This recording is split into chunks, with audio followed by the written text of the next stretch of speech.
আর একটা দোয়া শিখায় দেই, ইনশাআল্লাহ এই দোয়া করলে রিজিক তো বাড়বেই ইনশাআল্লাহ, আপনার যত ঋণ আছে ইনশাআল্লাহ আল্লাহ পাক শোধ করে দিবে। বিশ্বাস করলেন না? এই দোয়া শিখাই দিচ্ছি, এই জন্য আমাকে হাদিয়া দেওয়া দরকার, স্পেশালি আমাকে এখন হাদিয়া দেওয়া দরকার। একটা গুরুত্বপূর্ণ দোয়া শিখাই দিচ্ছি। আলী রাদিয়াল্লাহু আনহু বলেছেন, কোনো ব্যক্তির যদি পাহাড়ের সমানও ঋণ থাকে, এই দোয়া যদি আমল করে আল্লাহ পাক ওই ঋণও শোধ করে দিবেন ইনশাআল্লাহ। ঋণ কেমন জানেন? ওই যে এখন মানুষ ঋণ নিচ্ছে 1 কোটি টাকা ব্যাংক থেকে, 2 কোটি টাকা ব্যাংক থেকে, হ্যাঁ, কত বছর, 10 বছরের জন্য, 20 বছরের জন্য বাড়ি করছে, তাই না? তার ধারণা এমন যে সে মারা গেলে তার ঋণটা কেউ না কেউ শোধ করে দিবেই দিবে, তাই তো? আর আল্লাহর রসুল কি বলছেন দেখেন, একজন মারা গেছেন, নবী সাল্লাল্লাহু আলাইহি সাল্লামের সময় একজন মারা গেছেন। তো নবী করিম সাল্লাল্লাহু আলাইহি সাল্লাম বলছেন, এই ব্যক্তির কি কোনো ঋণ আছে? একজন সাহাবী বলেন, হ্যাঁ ইয়া রাসূলুল্লাহ, তো ঋণ আছে। নবীজি বললেন, তোমরা ওর জানাজা পড়ো, আমাকে ডেকো না। তোমরা ওর জানাজা পড়ে নাও, আমি জানাজা পড়তে চাচ্ছি না। আমি এখন কেমন করে আপনাকে বুঝাবো ঋণ কত ভয়ঙ্কর জিনিস। আপনি যে ব্যাংক থেকে 3-4 কোটি টাকার লোন নিয়ে রাখছেন, লাখ লাখ টাকা লোন নিয়ে বসে আছেন, দিব্যি সুখে বসে আছেন, এমন চিন্তায় যে আপনার মৌত হবে না। আর নবী সাল্লাল্লাহু আলাইহি ওয়াসাল্লামের সময়ে একজন মারা যাচ্ছেন, তিনি বলছেন তোমরা জানাজা পড়ে নাও, আমি জানাজা পড়তে চাচ্ছি না। মানে ঋণগ্রস্ত ব্যক্তির জানাজাও তিনি পড়তেন না। তারপরে একজন এসে বললেন, ইয়া রাসূলুল্লাহ, আমি তার ঋণ শোধ করে দিব, তার যা ঋণ আছে আমি শোধ করে দিব। তখন নবী এসে জানাজা পড়লেন সাল্লাল্লাহু আলাইহি ওয়াসাল্লাম। তা আপনার এই কোটি কোটি টাকা ঋণ শোধ করার লোক তো রেডি আছে নাকি? আছে না? সমস্যা নেই, আপনার জানাজা পড়া হবে। কারণ হুজুরকে আপনি 5,000 টাকা দিবেন, হুজুর জানাজা পড়াই দিবে, কোনো সমস্যা নেই। তারপরে আপনার মিলাদও হবে, আপনার একটা বড়সড় দোয়াও হবে ইনশাআল্লাহ। কিন্তু আল্লাহ পাক বলেছেন যে শহীদ, আল্লাহর পথে যুদ্ধ করে শহীদ হয়েছে, এই ব্যক্তির আত্মাও ঝুলে থাকে যতক্ষণ পর্যন্ত না তার ঋণটা শোধ করা হয়। এবার বলেন আমি কি বুঝাবো আপনাকে? আর কিছু বলতে হবে? তো এখন সেই দোয়া শিখাচ্ছি আপনাদেরকে, যে দোয়া শিখলে আপনারা ঋণ থেকে বাঁচবেন ইনশাআল্লাহ। কত দিবেন বলেন? আচ্ছা, হ্যাঁ, এই তো, শুকরিয়া। দোয়া করবেন যেন আল্লাহ পাকের দিনটাকে আল্লাহর জমিনে প্রতিষ্ঠা করতে পারে। আমার সাথে বলেন, দোয়াটা হচ্ছে আল্লাহুম্মা ইকফিনি বিহালালিকা আন হারামিকা ওয়া আগনিনি বিফদলিকা আম্মান সিওয়াকা। এই দোয়াটা ছোট না, এটা মুখস্থ করবেন, সেজদায় পড়বেন, নামাজের সেজদায় পড়বেন, আত্তাহিয়াতু দরুদ শেষ তারপরে পড়বেন, নামাজ শেষে হাত তুলে করবেন, যখন তখন শেষ রাতটা করবেন। ইনশাআল্লাহ দেখবেন আপনার ঋণ বলতে কিছু থাকবে না ইনশাআল্লাহ। যদি থাকেও, বড় কোনো ঋণ থাকেও, আল্লাহ পাক অন্য কোনো মাধ্যমে এটা শোধ করার ব্যবস্থা করে দিবেন ইনশাআল্লাহ। ইনশাআল্লাহ। যে দারিদ্রতা দূর করতে চান, সচ্ছলতা চান, কয়েকটা কাজ করেন। এই যে বললাম, 1 নাম্বার সূরাতুল ওয়াকিয়া তেলাওয়াত করেন, 5 ওয়াক্ত নামাজ জামাতে পড়েন, ডেইলি কিছু সময়ের জন্য কোরআন তেলাওয়াত করেন, আর আল্লাহর কাছে রিজিক চান, জিকির বেশি বাড়ায় দেন। পারবেন না ইনশাআল্লাহ? আমার জীবনে এমন ঘটনাও ঘটেছে, এটা এখন গল্পটা মনে পড়ে গেল তাই বলছি, যে 1,20,000 টাকা ঋণ আছে আমার, শোধ করার কোনো অপশন নাই। আমার কাছে, আমার চোখে ধরা পড়ছে না যে 1,20,000 টাকা আমি কেমনে দিব। কি হলো, হঠাৎ করে আমরা একটা সার্কুলার দেখলাম যে সারা বাংলাদেশে ইসলামিক ট্যালেন্ট খোঁজা হচ্ছে। 2000, এটা মনে হয় 17 কি 18 সালের কথা, হ্যাঁ 18 না, আচ্ছা 18। তো হ্যাঁ, আলোকিতকে। তো এখন আমার ওয়াইফ বলছেন যে আপনি এটাতে অ্যাপ্লাই করেন। তো আমি অ্যাপ্লাই করবো, এটা তো আলেম ওলামাদের প্ল্যাটফর্ম, আমি এখানে জেনারেল থেকে আসা মানুষ কেমন করে কি। তো সে বলছেন না, আপনি পারবেন ইনশাআল্লাহ, আপনি পড়াশোনা করেন, ইনশাআল্লাহ পারবেন। তো আমি দেখছি আগে প্রাইস কি আছে, কষ্ট তো করবো, আগে দেখি পুরস্কারটা কি। তো পুরস্কারটা দেখছি যে একটা ওমরা করাবে। ওমরা করা তো যে কারোর জন্য একটা মানে স্বপ্নের ব্যাপার না, ওমরা করা তো সবাই আমরা খুব পছন্দ করি। আল্লাহ পাক আমাদেরকে বেশি বেশি ওমরা করার তৌফিক দেখ। আর লেখা আছে যে ফার্স্ট প্রাইজ 3 লাখ টাকা, second prize 2 lakh, third prize হচ্ছে 1 লাখ টাকা। তো ছিল, আচ্ছা ঠিক আছে। তখন আমি একটা জবও করি, আমি কিন্তু চাকরিও করেছি এক সময়। তো এখন জব ছেড়ে দিলাম, জবে থাকলে আমার এখন পড়াশোনা হবে না। তারপর টানা 4 কি 5 মাস দৈনিক 10 থেকে 12 ঘন্টা করে পড়েছি। টানা 4 থেকে 5 মাস দৈনিক 10 থেকে 12 ঘন্টা, নাওয়া খাওয়া সব ওখানেই। আর যতটা সহজ মনে করছেন আসলে কিন্তু প্রতিযোগিতা অত সহজ নয়। আসলে যে কোনো জায়গা থেকে প্রশ্ন আসতে পারে, আকিদা, সিরাত, ইতিহাস, এটা ওইটা অনেক টপিক, প্রায় 36টা বিভাগ আছে। তো আলহামদুলিল্লাহ কীভাবে জানি আস্তে আস্তে উঠতে পারলাম। গিয়ে দেখলাম যে হ্যাঁ, টিভি রাউন্ডে চলে গেছি। আমি তেমন কিছুই করি নাই, আমি শুধু পরিশ্রম করেছি, আল্লাহর কাছে বেশি থেকে বেশি দোয়া করেছি যে আল্লাহ আমার ঋণ আছে, ঋণ শোধ করতে হবে একটা। এবং আমি চাচ্ছি যে এই প্রোগ্রামের মধ্য দিয়ে দিনের একটা বড় সার্কেল পাওয়া যায়, দিনী প্ল্যাটফর্ম পাওয়া যায়। তো আলহামদুলিল্লাহ আল্লাহ পাকের ইচ্ছায় সেখানে একটা ভালো রেজাল্ট হলো এবং সেখানে ওমরাও করা হলো আলহামদুলিল্লাহ। এবং ক্যাশ তারা খুব তাড়াতাড়ি দিয়ে দিয়েছে। আমি পুরো ক্যাশটা আগে পেয়েই আগে ঋণটা শোধ। এখন এই সময় কিন্তু আমি দোয়াটা করেছি, আল্লাহুম্মা কফিনি বিহালালিকা আন হারামিক ওয়া আগনিনি বিফদলিকা আম্মান সিওয়াক। দেখেন, আমি কিন্তু জানতামও না এমন কোনো প্রতিযোগিতা হবে, আমি সেখানে পার্টিসিপেট করব, ওই ওসিলায় ওমরা করব, ওই ওসিলায় আবার ঋণও শোধ হবে, আমার কিন্তু মাথায় ছিল না। এটাই হচ্ছে আল্লাহ পাকের সেই আয়াত যে ওয়া মান ইয়াত্তাকিল্লাহ ইয়াজআল লাহু মাখরাজা। আল্লাহ পাককে যে ভয় করবে আল্লাহ পাক তার জন্য রাস্তা খুলে দিবেন ইনশাআল্লাহ। ওয়া ইয়ারযুকুহু মিন হাইসু লা ইয়াহতাসিব, এবং এমন উৎস থেকে আল্লাহ পাক রিজিক দিবেন যেটা সে কল্পনাও করতে পারে না। এটা আল্লাহ পাক তাওয়াক্কুল রাখেন। জাস্ট ওই ইসমাঈল আলাইহিস সালামের মায়ের মতো হাজরা আলাইহিস সালাম ইব্রাহিম আলাইহিস সালামকে বলছেন, আপনি আমাকে এখানে ছেড়ে যাচ্ছেন কি জন্যে? ইব্রাহিম বলছেন আল্লাহর আদেশে। তখন তিনি বলছেন তাহলে আল্লাহ আমাকে ফেলে দিবেন ইনশাআল্লাহ। সেই মায়ের গর্ভ থেকে ইসমাইলের মতো সন্তানের জন্ম হলো, যেই সন্তানকে বাবা বলছে যে আমি তোমাকে জবাই করছি, স্বপ্নে দেখেছি, ফানজুর মাদা তারা, তোমার রায় কি? সে বলছে ইয়া আবাতি ফাআল মা তুমার, আপনাকে যে আদেশ করা হয়েছে আপনি সেটাই করেন। সাতাজিদুনি ইনশাআল্লাহু মিনাস সাবিরিন, ইনশাআল্লাহ আপনি আমাকে ধৈর্যশীল পাবেন। দেখেন কোন মায়ের গর্ভ থেকে কোন সন্তান। তাকে কি বাবা মানুষ করেছিলেন? না, তাকে তার মা মানুষ করেছেন।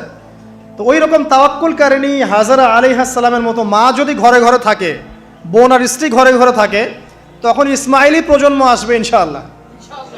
আর আমাদের মতো এই যে এখন দেখছেন না কি হচ্ছে, মারামারি, কাপড় খোলা, কাপড় ছোট, ব্লাউজ সারা সারি, কি চলছে মাশাআল্লাহ। মানে কি যে চলছে ভাই জগতে এখন, বলতেও গা গিনগিন করে, ভাবতেও গা গিনগিন করে। কিছু কিছু নসিহত করব, এটাতেও মন থেকে একটা বাধা চলে আসে যে আসলে কি করব, কি বলবো। মানে একটা বিষয় থাকে না যে পরিস্থিতি এমন খারাপ যে কথা বলার ভাষ্য থাকে না এমন একটা, যে আপনি হতবাক হয়ে গেছেন, বাকরুদ্ধ, যে আর কি বলবেন। এখন এই বাকরুদ্ধ হওয়ার সময় চলতেছে, বাকরুদ্ধ হওয়ার সময়, মানে বলার আর কি নাই, কিছু নাই, কি বলবেন। আস্তে আস্তে কাপড় খুলতে খুলতে খুলতে খুলতে খুলতে খুলতে এখন বিকিনি পরে ঘুরতে চায়। এন্ড বলে যে কয়দিন পর বিকিনি পরেই ঘুরবে। দেখেন, মানে ওরা চায় যে পশ্চিমারা যেমনে চলে অমনেই চলুক সবাই। ওটা কি লজ্জাশীলতার পরিচয় হলো? আশ্চর্য একটা বিষয়। মানুষকে দেখেন, মেয়েরা কলেজে পড়তে গিয়ে মেয়েরা কি করতেছে এখন দেখেন, কলেজে পড়তে গিয়ে মেয়েরা কি করতেছে দেখেন। আর আপনি আপনার মেয়েকে কলেজে ওখানে পড়তে পাঠাচ্ছেন, ওখানে হোস্টেলে রাখছেন, যেখানে একটা মেয়েকে নবী সাল্লাল্লাহু আলাইহি ওয়াসাল্লাম মাহরাম ছাড়া সফর করতে নিষেধ করছেন, সেখানে আপনি আপনার মেয়েকে কোন শিক্ষায় শিক্ষিত করার জন্য রাতের পর রাত সেখানে কাটাচ্ছেন? আর তারা নিজেরাই বলছে যে মেয়েদেরকে ফোর্সফুলি যৌন কাজে বাধ্য করা হচ্ছে। মানে ইজ্জত চলে যায়, যাক ভাই আমার সার্টিফিকেট চাই, বিষয়টার নাকি ইজ্জত যাক, কতজন আমার সাথে কি করে করুক, বাট আমার একটা সার্টিফিকেট চাই, একটা অনার্সের একটা মাস্টার্সের সার্টিফিকেট চাই। এটা দিয়ে আমি বিসিএস ক্যাডার হব, এটা দিয়ে আমি প্রাইমারি স্কুলের টিচার হব, এটা দিয়ে আমি জাতি গঠন করবো নাকি। পরে এরাই তো আপনার ঘরে বউ হিসেবে আসবে, মানে আপনার কি অবস্থা হবে চিন্তা করেন এখন। তা আমরা আসলে ভাই কোথায় আসি এখন? আল্লাহ পাক আমাদেরকে বোধোদয় দান করুক, দোয়া করি। তবে একটা হাদিস না বললে আমি এখান থেকে সরতে পারতেছি না।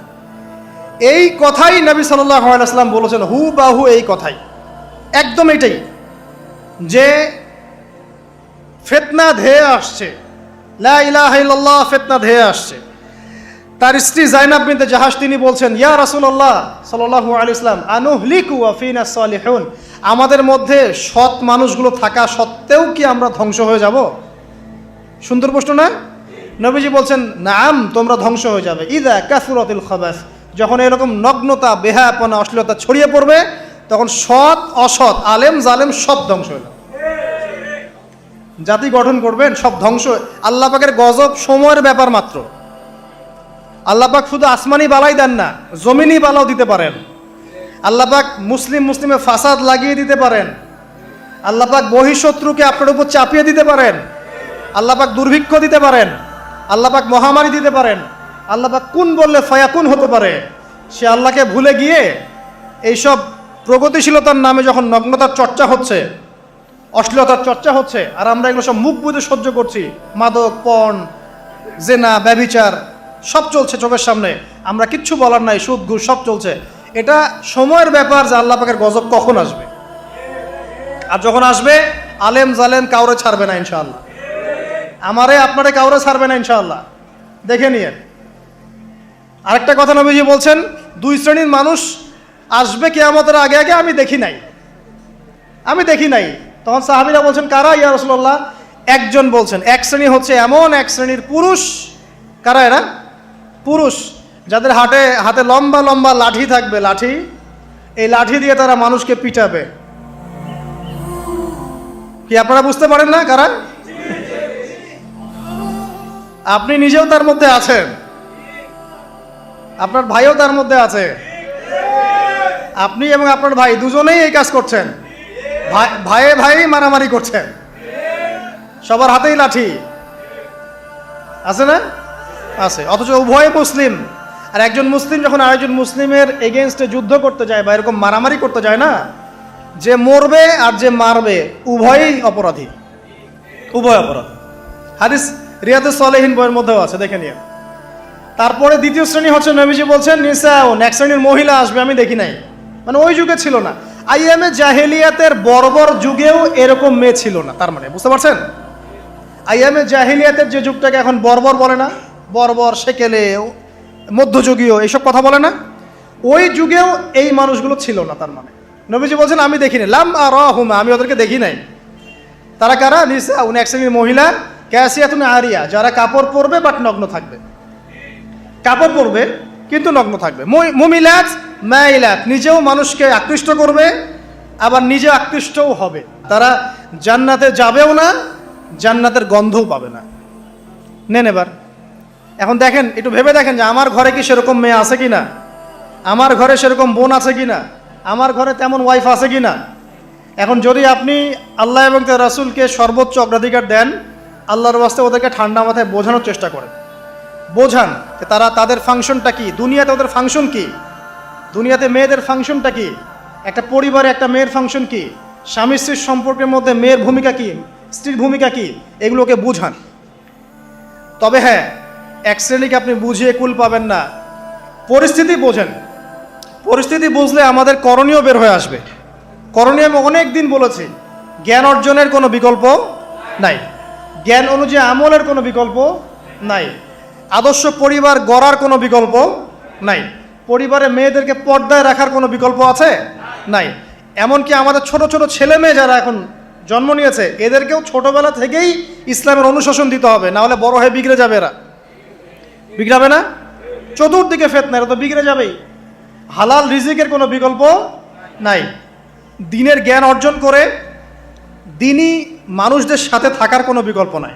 একা একা থাকতে যাবেন না, দ্বীনের বুঝ আছে এমন মানুষদের সাথে থাকবেন, একসাথে থাকবেন। যেখানেই থাকেন, যে নামেই হোক, একসাথে থাকেন, যে নামেই হোক। ইসলামে তো অনেক দলাদলি আছে না? আচ্ছা হোক, এটা নিয়ে এখন কথা বলার দরকার নাই। যে কোনো ব্যানারেই হোক থাকেন, অ্যাটলিস্ট আপনি ভালো মানুষদের সাথে থাকেন, এটা ভালো হবে ইনশাআল্লাহ। আল্লাহ চাইতে দেখবেন সবার মাঝে একসময় ঐক্য দিয়ে দিতে পারেন, আল্লাহ পারেন না? আর যারা ইন্টেনশনালি উম্মার ঐক্যের বিরোধী, এদেরকে আল্লাহ পাক ধ্বংস করে দিবেন ইনশাআল্লাহ, সমস্যা নেই। কারণ আল্লাহ বলে তো একজন আছেন, তিনি সব দেখেন ইনশাআল্লাহ। আর হচ্ছে আপনার জ্ঞানটাকে ইসলামের কল্যাণে কাজে লাগান, আপনার সম্পদ, আপনার জানমাল, এটাকে ইসলামের কল্যাণে কাজে লাগান, দ্বীনের প্রচার প্রসার করতে থাকেন। আক্রমণাত্মক হবেন না, শৈথিলতাবাদীও হবেন না, চরমপন্থী হবেন না, আবার এই যে গোলালু মার্কাও হবেন না। গোলালু কি মানে সব তরকারিতেই চলে। যখন দেখবে যে একটা বিষয় আসছে, আস্তে করে পাশ কেটে এমন একটা বিষয় নিয়ে কথা বলা শুরু করবে যেটার সাথে এখনকার বিষয়ের কোনো সম্পর্ক নেই। দেখবেন যে পুরো বিশ্বে একটা বিষয় চলছে, দেশে একটা বিষয় নিয়ে গরম, তখন দেখবেন কথা হচ্ছে মেয়েরা নেল পালিশ দিতে পারবে কিনা। মানে সুশ্রী মার্কা ইসলাম নিয়ে চলার দরকার নেই। যখন যেটা সামনে আসবে এটা ফেস করতে হবে, এবং সেটা চরম পন্থায় না, আক্রমণাত্মকভাবে না, মানুষকে হিকমার সাথে নসিহতের সাথে ঠান্ডা মাথায় যুক্তি প্রমাণ দিয়ে বুঝাতে হবে। এরপর যারা বুঝবে আলহামদুলিল্লাহ, যারা বুঝবে না এদের দায়িত্ব কারো হাতে? আল্লাহর হাতে। আল্লাহ পাক হয় গজবে শেষ করবেন, না হলে আল্লাহ পাক চাইলে হেদায়েতও দিতে পারে, এটা আল্লাহ পাকের ইখতিয়ার।